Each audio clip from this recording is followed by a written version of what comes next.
क्योंकि हमने मार्केट में वॉल्यूम दी हुई है, लिक्विडिटी है, सारी चीजें हैं, और मार्केट में अगर प्लेयर बेच रहा है नई करेंसी को, पैनिक में आदमी ज्यादा बेचता है। ट्रस्ट किस पे करता है? कोई क्रिप्टो करेंसी नहीं जानता, बिटकॉइन हर कोई जानता, लोग उस पर ट्रस्ट नहीं कर पा रहे थे। एक ऐसा टाइम आया था, एक ऐसी चीजें आई थी, तो इसीलिए वो टाइम पीरियड हमें भी किसी भी तरह से पास ऑन करना था, और वो हो चुका है। अब जो है चीजें डेली सुधर रही हैं अगर आप देखेंगे, और अगर आप मार्केट देखेंगे, इंटरनेशनल मार्केट देखेंगे, तो यूएस खुद कह रहा है कि उसकी करेंसी की हालत बहुत ज्यादा अच्छी नहीं है, 6 महीने में कुछ खराब होने वाला है। यूक्रेन देखेंगे, रशिया देखेंगे, तो रशियन और यूक्रेन के वॉर की वजह से रशिया की करेंसी की और रशिया की हालत बहुत ज्यादा अच्छी नहीं। चाइना जो है वो पिछले 3 साल में कितनी बुरी हालत में पहुंच गया है वो सबको आप बहुत अच्छे से पता है। इवन जो चाइना में एम्प्लॉय थे या फिर कहीं लेबर जो थी वो चाइना छोड़ के मूव कर रही है। इवन मुझे चाइना का वीजा चाहिए था, 2 तारीख में चांसेस थे कि चाइना का वीजा दोबारा से ओपन होने वाला है, और वो नहीं हुआ। चाइना आप अगर इंडिया से ट्रेवल करना चाहिए, कहीं से भी ट्रेवल करना चाहिए, तो इंटरनेशनल फ्लायर चाइना नहीं जा सकता, और चाइना का टोटल बिजनेस जो है वो इंटरनेशनल फ्लायर के ऊपर चलता है। जितना इंटरनेशनल बिजनेस है वही डिमांड देता है, और उसी के ऊपर चाइना चलता है। तो सोचिए कि वहां की लेबर की परेशानी ये है कि वो बिजनेस करने, मतलब बिजनेस जो है, जो जिन्हें वो सपोर्ट देते हैं और काम करते हैं, वहां पे बिजनेस से नहीं रहे। लोगों के पास में कैपिटल नहीं है, 3 साल से काम नहीं हुआ, डिमांड जीरो हो गई, मतलब डिमांड है बट फुलफिल नहीं हो पा रही, तो उनकी भी करेंसी की हालत, उनकी भी चीजों की हालत बहुत खराब होती जा रही है। तो इसका फायदा कहाँ मिलने वाला है? इसका फायदा मिलने वाला है क्रिप्टो में। आपने जब भी देखा होगा, इंडियन करेंसी हो या कोई भी करेंसी हो, जब नीचे जाती है तो क्रिप्टो ऊपर जाती है। कोविड आया था, आप लोगों ने बड़े आराम से देखा होगा कि पूरी दुनिया की हालत खराब थी, बट क्रिप्टो करेंसी ऐसी थी, पता चल रहा है कि बिटकॉइन की ऑल टाइम हाई उस टाइम में टच कर रहा है, बाकी की करेंसीज का भी ऑल टाइम हाई तभी हुआ है। इंडियन प्रोजेक्ट जो भी बढ़िया से बड़े प्रोजेक्ट थे, चाहे वो पोलिगन था, जिसे मैट्रिक के नाम से जानते हैं, मतलब काफी सारे प्रोजेक्ट, आप खाली उसी पे मत जाइए, चाहे रोजेली का हो कोई भी प्रोजेक्ट, उन्होंने सबने अपने ऑल टाइम हाई उसी टाइम में टच किया, और वही टाइम अब दोबारा से रिपीट होगा। तो कहते हैं कि देखने के 2 नजरिए होते हैं, जैसे सर से लास्ट टाइम बात हो रही थी, आप ऑफिस में आए थे, तो हर चीज के 2 नजरिए होते हैं, देखने की नजर है आप किस तरह से देख रहे हैं। मैं इसे बहुत पॉजिटिव वे में देख रहा हूँ। आने वाला 1 साल हमारे लिए बहुत अच्छा होने वाला है, और जो हम करने जा रहे हैं वो 5 साल की चीजें 1 साल में करने जा रहे हैं। 10 महीने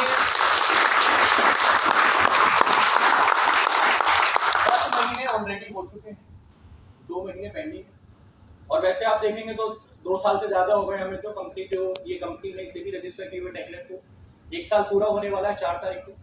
तो ये 3 पड़ाव में अनाउंसमेंट है, जो कि एक लिस्टिंग आज हो चुकी है, इसमें बहुत सारी चीजें आपको 29 में प्रोवाइड हो जाएगी। बहुत बड़ी जगह लिस्टिंग जिसके ऊपर सारी चीजें डिपेंड करती हैं, वो भी आपको पता है, तो 29 में आपको मिलेगी, और वहां पे अनाउंसमेंट होगी, उसे सेलिब्रेट करेंगे दुबई में। ऐसा कहीं भी नहीं होगा कि कोई भी चीज खाली मतलब जा रहे हैं और पता चल रहा है कि बस खाली प्रोग्राम चल रहा है और बाकी कुछ हो ही नहीं पा रहा। तो उसका भी बड़ा अनाउंसमेंट, बड़ी चीजें आपको 29 को देखने को मिलेगी। और जो लोग वहां नहीं जा पा रहे, बहुत लोग ऐसे हैं जो 29 में दुबई नहीं जा पा रहे हैं, उनके खुद के रीजंस हैं, बहुत लोगों ने अचीव नहीं किया है, तो उन लोगों के लिए भी, और हमारी एक बहुत बड़ी कई सौ लोगों की टीम है जेएनसी टेकलैब की एम्प्लॉइज की, जो दिनों रात काम कर रहे हैं। एक लड़के का कल नितिन है हमारे यहाँ पे, नितिन सक्सेना, तो इस लिस्टिंग के पीछे जो है उसका एक बहुत बड़ा पार्ट था, और आज उसका बर्थडे है, रात 12 बजे उसका बर्थडे सेलिब्रेट होना था, पर वो बेचारा रात 3 बजे तक काम कर रहा था, फिर रात 3 बजे से 5 बजे तक सुबह उसकी बर्थडे पार्टी हुई है ऑफिस में, और आज सुबह जाके सारी चीजें हमारी लाइव हुई है। तो एक बहुत बड़ी टीम है जिसका पार्ट इस सब पे इन्वॉल्व है, तो हम भी चाहते हैं कि वो खाली जेएनसी फिनटेक तक हम उसे ना रखें, सीमित ना रखें। तो जो 4 तारीख का हमारा प्रोग्राम होने वाला है, उसका अनाउंसमेंट जो है जूम में शायद हो चुका हो, बट उस तरह से नहीं हुआ है। एक दिल्ली में बहुत बड़ा फंक्शन, जिसमें 500 से 1000 लोग आएंगे, 5 स्टार प्रोग्राम होगा, खाना पीना सारी चीजें हमारी तरफ से होंगी।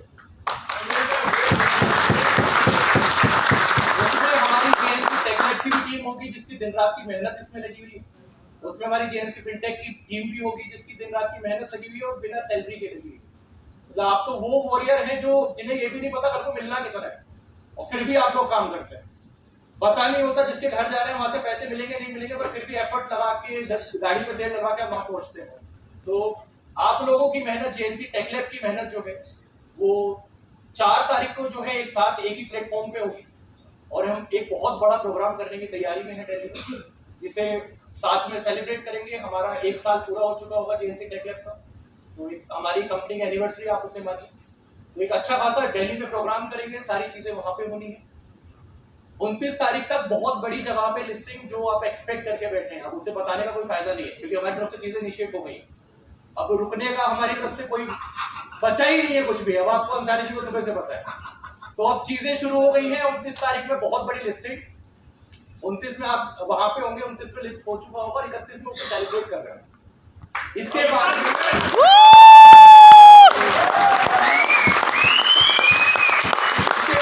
4 तारीख में जब हमारा 4 में प्रोग्राम होगा तो कोई जगह बचेगी नहीं जहां लिस्टिंग रहनी होनी रहेगी। आप प्लेटफॉर्म का नाम लीजिएगा, बताइएगा और 4 तारीख से पहले वहां पे लिस्टिंग दे लेंगे। तो सारी चीजें आपको 4 से पहले मिलने वाली है। मैं आपको 100% एश्योरिटी दे रहा हूँ इस चीज की कि आपको सोचना नहीं है कि जैसे टेकलेट क्या कर रहा है, फिनटेक क्या कर रहा है। आपको सिर्फ अपना पार्ट प्ले करना है, बाकी का काम हमारा। चाहे दिन लगे रात लगे, बाकी एक अच्छा खासा बड़ा परिवार बन गया है। बहुत लोगों को जानता हूँ मैं आज की डेट में। मैं इंट्रोवर्ट हूँ अभी, जैसे आपने देखा भी। वैसे मुझे म्यूजिक का, सॉन्ग्स का बहुत ज्यादा पैशन है, मतलब मैं बिना उसके नहीं रह सकता। मैं बहुत अच्छा खासा ऑडियो फाइल हूँ अपने आप में, मैं मानता हूँ अपने आप को। और म्यूजिक सेटअप को अगर आप देखेंगे, चीज़ों को देखेंगे, मैं इसमें बहुत टाइम पहले से, मेरी एक कंपनी भी है जेएनसी ऑडियो नाम से, जिसमें हाई डेफिनेशन ऑडियो पे काम करते थे। तो सारी चीजें होने के बाद भी मैं एक्सट्रोवर्ट कभी नहीं बन पाया।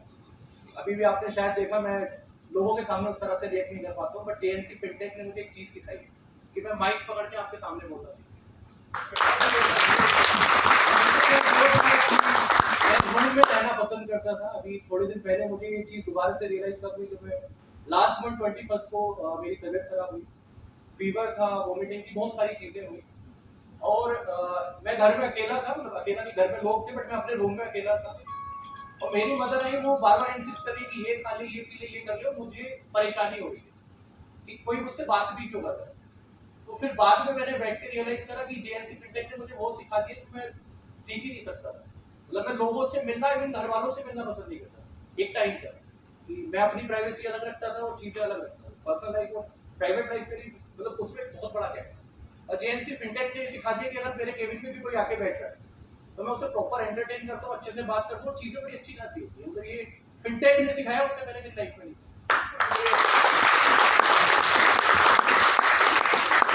संजय बोरा जी का एक बहुत बड़ा पार्ट है, इन्होंने मुझे जूम करनी सिखा दी है। मैं कभी रूम से जूम तक का जो सफर है, काफी अच्छा आपने बताया। तो ये जो रूम से जूम का जो ये सफर है, ये आप लोगों की वजह से ही पॉसिबल हो पाया, दिनेश पांडे जी की वजह से पॉसिबल हो पाया। कि पहली बार मैं बरेली में गया, मतलब बरेली पहले जा चुका था, पर पहली बार बरेली गया प्रोजेक्ट को लेके दिनेश भैया के पास में, कि भैया इस तरह से हमने चीजें प्लान करी है, ये काम हम कर चुके हैं, आगे बताइए कि इसमें आपके वाले पार्ट में कुछ हो सकता है। तो दिनेश भैया कहते हैं कि हो तो बहुत कुछ सकता है, एक बार बैठ के डिस्कस करते हैं। तो मैं पहुंचा, तो इन्होंने जो है वो बरेली शहर के 3-4 बड़े नामी हस्तियां बुला ली अपने यहाँ, उनसे बात हुई। तो फिर बिजनेस प्लान पे पहुंचे। भैया सर 5% में बिजनेस प्लान में देना चाह रहा हूँ, 95% जो है वो कंपनी के पास में रहेगा। तो पता चला कि वहाँ गए थे चीजें शुरू करने के लिए, लग रहा था कि वाइंड अप होने वाली है क्योंकि डिस्ट्रीब्यूशन ही 5% था। तो पांडे जी ने बहुत कुछ सिखाया, बहुत कुछ बताया, फिर बैठ के कैलकुलेशंस हुई, चीजें हुई, तो चीजें समझ में आई। फिर वहां से जर्नी की स्टार्टिंग हुई हमारी। फिर धीरे धीरे परिवार बड़ा हुआ। मुनेंद्र प्रताप जी हैं मेरे साथ में, पिछले 7-8 सालों से जुड़े हुए हैं। कपिल है, लक्की भाई हैं, मतलब ये परिवार हमारा बहुत बड़ा परिवार है। संजय बोरा जी से मैं दिनेश पांडे जी को मिला, प्रभाकर मिश्रा जी से मिला, तो एक बड़ा परिवार हमारा बन गया। और फिर बाकी आप लोग तो सारे हैं। तो ये सारी चीजें इस जेएनसी फिनटेक की वजह से पॉसिबल हुई, नहीं तो हो नहीं पाती। अब सुनील जी हैं, अनिल भैया हैं, सोमेंद्र जी हैं, आप लोग आते रहते, अच्छा लगता है कि हाँ यार कम से कम दिल्ली में भी, जहाँ बहुत बड़ी मेरे पास में चेन नहीं है, वहां भी मुझे बहुत कुछ करने का मौका मिला, बहुत कुछ सीखने का मौका मिला। और मेरे ऊपर एक रेस्पॉन्सिबिलिटी है जो कि आप ही लोगों की नहीं है, ना जाने कितने हजार लोगों की। तो उसे टाइमली फुलफिल करना भी जो है बहुत बड़ा काम है, क्योंकि जो हम करने जा रहे हैं, जो हम कर चुके हैं, वो 5 साल का काम है। आप किसी भी प्रोजेक्ट को उठा के देखेंगे, पुराने प्रोजेक्ट को उठा के देखेंगे, उन्होंने जो करा है ये सब, इसमें 5 साल है। हम 10 महीने बाद वहां बैठे हैं जहां लोग सोच नहीं पाते। हम 2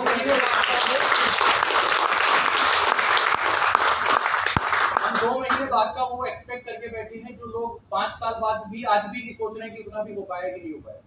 मतलब 20%, 30% तक की फिगर का लोग सोच पाते हैं, उससे तो नहीं सोच पाते। तो बहुत कुछ कर चुके हैं, बहुत कुछ करने को भी है। लिनी कॉइन ऑलरेडी लिस्ट हो चुका है हमारी एक्सचेंज पे। 29 तारीख याद रखिएगा, क्योंकि 29 से मेरी लाइफ में भी बहुत कुछ और भी है। तो 29 तक बहुत नई जगहों पे लिस्टिंग होने वाली है, जिसमें बहुत बड़े नाम है, बट अभी नाम लेने का फायदा नहीं है, क्योंकि दुबई वालों के लिए स्पेशल है, तो फिर उन्हीं के लिए छोड़ना चाहिए। तो 29 तारीख में बहुत सारी चीजें होंगी, और फिर 4 तारीख आप में से कोई भी इंसान ऐसा नहीं होगा जो कहने लायक रह जाए कि सर ये होने को रह गया। 4 में वो सब कुछ हो चुका है। बहुत बहुत शुक्रिया आप सभी लोगों का ज्वाइन करने के लिए, चीजों के लिए। थैंक यू सो मच आप सभी का, बहुत बहुत धन्यवाद।